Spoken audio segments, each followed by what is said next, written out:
Effort. I'm not sure. We weren't as strong, in my opinion, in the second half. Thought they got key offensive rebounds in the second half. I thought Kennedy played a really good game for a true freshman, but he's had a lot of games under his belt. 23.6 assists, no turnovers. That's impressive. He actually got 2 key offensive rebounds, if I'm not mistaken. But I thought their bigs did a good job. So we felt like an advantage for us when they have 2 traditional bigs out there. Then they played a lot with 4 guards.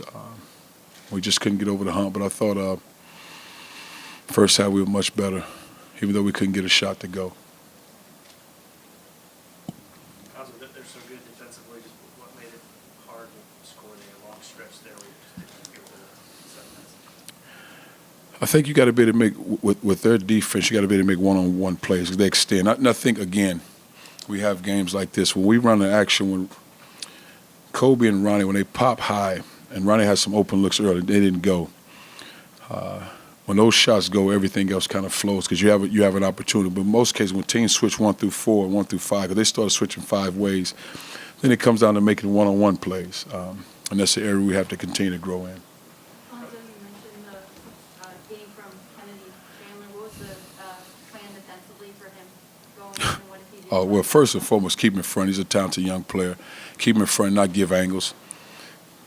But he did it more than, for him to be 6 feet and probably, 170, he plays big. He does. And he's not afraid to get in the lane and make plays. Like I say, he got 2 offensive rebounds. He pushes really fast. He pushes the ball. And you don't try to persuade him to go one way because he can go both ways. He's shifty with the ball. But if you had a choice, you want him to go left. But again, like I say, he attacked. He went back door. He got a couple offensive rebounds. He scores it in transition. He made, I think, 1 or 2 threes. But your game plan is to keep him in front. You're not really, for a guy that fast, not to give him any angles. If anything, make him go over the top of you and score. You guys just played 4 games in 7 days. Just how difficult was it to play that many games this last week? It's hard. Again, it was what was scheduled, and you got to make it work. I don't think it's necessarily the games. You see the end result of the games. I think it's more than anything is having an opportunity to practice and get reps under your belt. And then trying to get 10 guys in practice. I think that's the biggest key. It's not so much as, and I think you'd have better result in games because your reps, working on block-out drills, working on transition offense and defense. So not having an opportunity to do that and just kind of duplicate game speed with 4 and 5 guys, it's not easy, but you don't make an excuse. You keep pushing.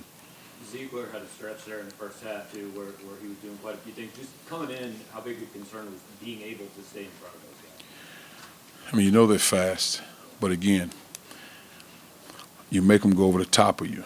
You make them go over the top. I thought we had great action when it came off the ball screen to trap the ball screen, so they kind of went away from that. So the biggest thing, you make them go over the top. You don't give angles. If anything, they shoot pull-ups over you, and he actually made 1 or 2.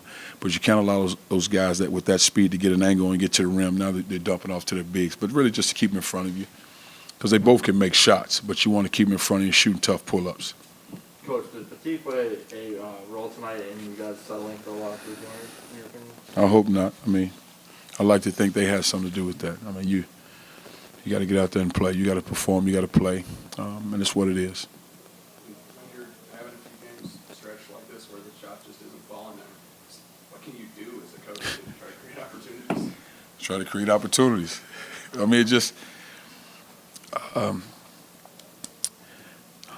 Because you exert so much energy, especially in this stretch where you hadn't had a lot of time to rest, and you want to drive the ball. Because I think the biggest thing for us is really trying to get to the rim, get to the free throw line because we're a good free throw shooting team to give us opportunities.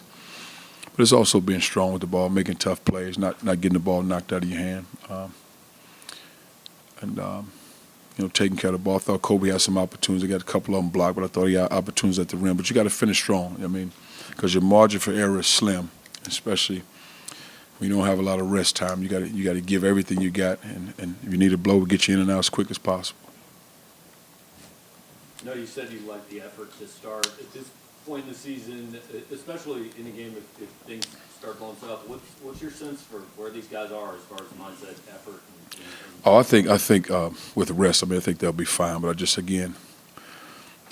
like, for example, in our shoot around, in practice, you don't really practice. You walk through, you watch film, you walk through. That's it. 'cause you don't want to exert any more energy than you have to because you need everything you got for games. So you understand that. But they're fighters. I don't worry about that part. But I just know it takes a toll on you because it'll be great to have a day off tomorrow and we get back at it. Coach, do you expect to only have 8 players for the rest of the season? I don't know, but we work toward we got 8 players. Yeah. I stay completely away from injuries. That's the doctors and the trainers. I never want a young man to feel like he has to be on the floor. Coach, just, what's the mood in the locker room with you guys? How do you keep them motivated for the finish out to be strong? And I think I know you have to ask that question, but if you play sport and you're a competitor, then you can imagine what a mood in the locker room is. I know I wouldn't be smiling and having a party. That's just my nature as a competitor. So that part is understood. So again, I think that can answer it for you. Cuonzo, you talked about how the offense had improved and, it's kind of fallen off on this 4-game losing streak. What do you think has been the biggest difference there? I think every game is different. Teams present different things. I think one, obviously, being strong with the ball. I think the other thing is always you want to try to be aggressive and get into the rim. And I don't think it's a case of really settling for 3-point shots. I don't think it's that because you have to take open shots. I just think you got to make shots. There's several shots at the rim we got to make. We got to do a better job of offensive rebounding.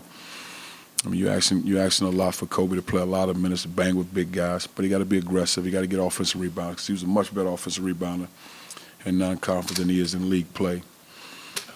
And as Trev get more confidence and get strong, he'll be a better offensive rebounder because he's been better lately. I don't think Ronnie was as productive these last couple games as he normally is. But you got to give everything you got.